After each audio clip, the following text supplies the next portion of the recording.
देखो भाई, हमारे नहीं समझ में आई। जिसके जिसके हृदय में कमल का फूल व्यास करता है,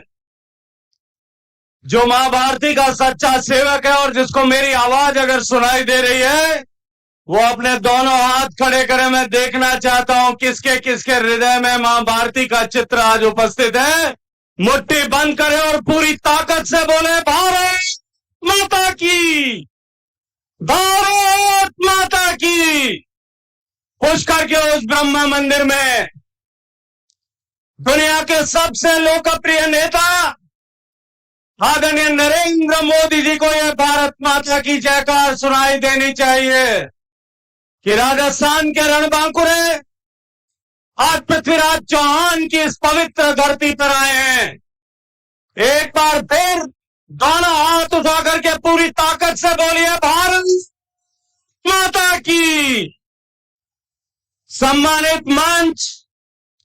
राजस्थान के दूर दराज कोने से आए हुए भारतीय जनता पार्टी के मेरे सभी प्यारे कार्यकर्ता बंधुओं बहनों, मित्रों, हम सब सौभाग्यशाली हैं कि मोदी सरकार के 9 साल पूरे होने के उपलक्ष्य में देश भर में जो कार्यक्रमों की श्रृंखला शुरू हो रही है, उसी श्रृंखला का पहला कार्यक्रम मोदी जी का आशीर्वाद आज हम राजस्थान के सब लोगों को अजमेर की इस धरती पर मिला है। मैं राजस्थान को यह सौभाग्य का अवसर देने के लिए भारतीय जनता पार्टी के राष्ट्रीय अध्यक्ष आदरणीय जेपी नड्डा जी को और राजस्थान के यशस्वी प्रदेश अध्यक्ष मेरे मित्र सीपी जोशी जी को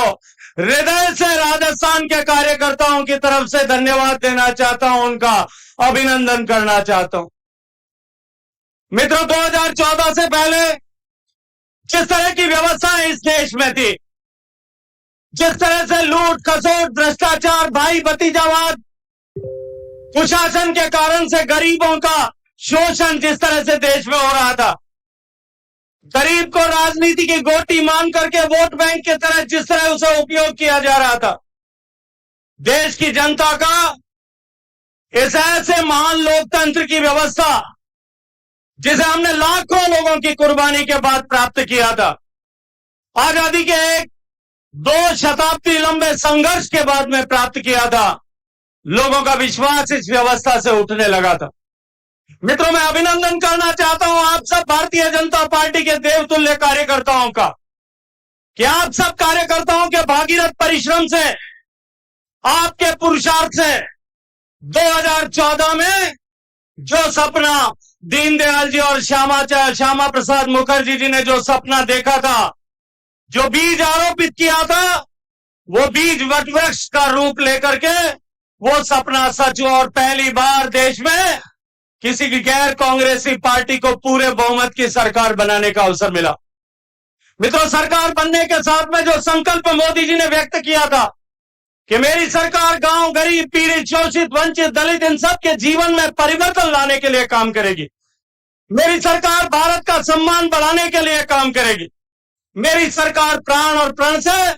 भारत को एक बार फिर दुनिया के मानचित्र में एक महान देश के रूप में स्थापित करने का काम करेगी।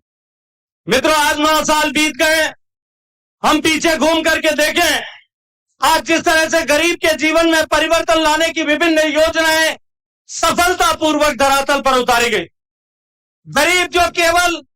योजनाओं का नाम सुनता था, योजनाएं उसके जीवन में परिवर्तन लाएंगे, ये साक्षात्कार हम सब कार्यकर्ताओं ने देखा। देश की जनता को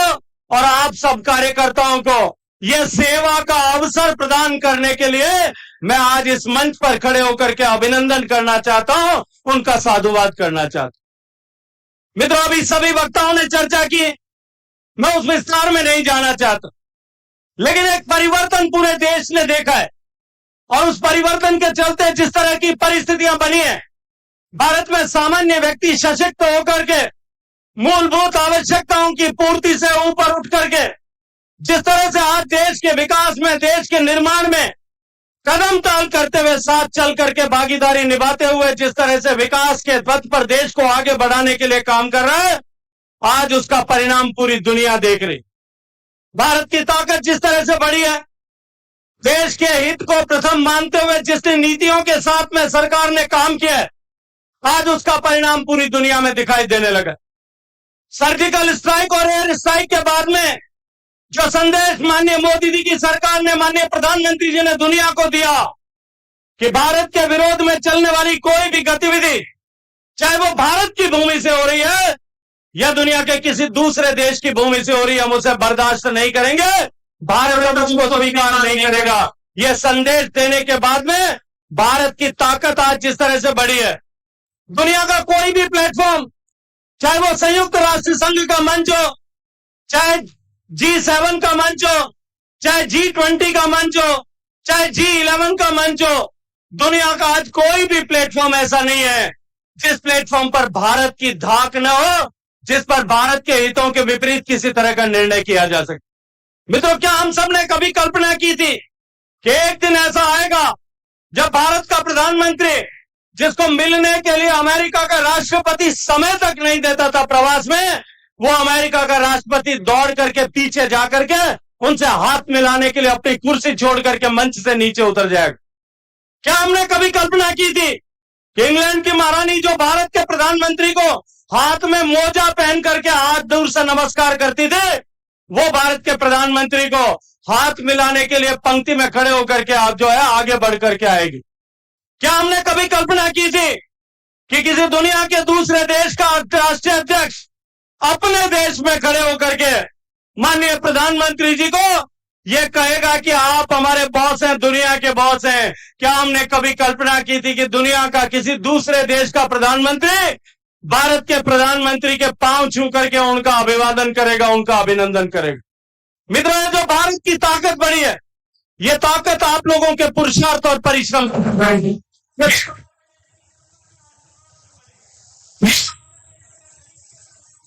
को बीच में अपने हृदय में रख करके काम करने की शैली से बढ़ी है। ये ताकत देश की जनता और देश को सर्वोपरि मानकर प्रतिपल उस विश्वास के साथ में काम करने के कारण से बढ़ी है। और मित्रों, यह ताकत बढ़ाने का काम आप सबने किया है। मित्रों, मैं ज्यादा लंबी योजनाओं की बात नहीं करना चाहता। जल जीवन मिशन की चर्चा अभी डॉक्टर किरोड़ी लाल जी ने की। राजस्थान के हर घर को पीने, देश के हर घर को पीने का पानी पहुंचाने के लिए देश की सरकार काम कर रही है। आज मैं जब आप सबके बीच में आया हूं, तब कल ही मैं दिल्ली से 22,000 करोड़ रुपए की पीने के पानी की योजनाओं को स्वीकृत करके आया हूं। उन 22,000 करोड़ की योजनाओं से 7,934 करोड़ में सीकर और झुंझुनू के सभी गांवों को, हर एक लोग को, आदमी को पीने का पानी मिलेगा। 5,793 करोड़ रुपए की लागत से चंबल के पानी से अलवर और भरतपुर के लगभग 1,000 गांवों को पीने का पानी मिलेगा। 3,963 करोड़ रुपए की लागत से माननीय प्रदेश अध्यक्ष जी बैठे हैं, जाखम बांध से पानी लेकर के चित्तौड़, उदयपुर, राजसमंद और प्रतापगढ़ जिले के सभी घरों को पीने का पानी मिलेगा। और ठीक उसी तरह से 4,623 करोड़ रुपए की लागत से चंबल से पानी लेकर के करौली और सवाई माधोपुर के जनता को पानी मिलेगा। और लगभग 821 करोड़ रुपए की लागत से कतीर से पानी लेकर के और धौलपुर की जनता के प्यास बुझाने का काम होगा। मित्रों, 22,000 करोड़ रुपए की सौगात दे करके आज राजस्थान के 15 लाख घरों की माताओं बहनों को पीने का पानी देने के लिए देने की सौगात दे करके माननीय मोदी जी हम सबके बीच में आ रहे हैं। मैं जो मेरे सांसद साथी सामने बैठे, आदरणीय बालकनाथ जी मुझे दिखाई दे रहे हैं, आदरणीय सुमेधानंद जी मुझे दिखाई दे रहे हैं, आदरणीय नरेंद्र जी मुझे दिखाई दे रहे हैं। मैं उन सबको इसके लिए बधाई देते हुए हम पूरे मुक्त कंठ से ताली बजा करके मोदी जी का सम्मान करें, इस अपेक्षा के साथ में आप सबका बहुत सारा धन्यवाद। बहुत बहुत धन्यवाद। अब मैं विपक्ष के नेता और ओजस्वी वक्ता जिनकी विधानसभा में आवाज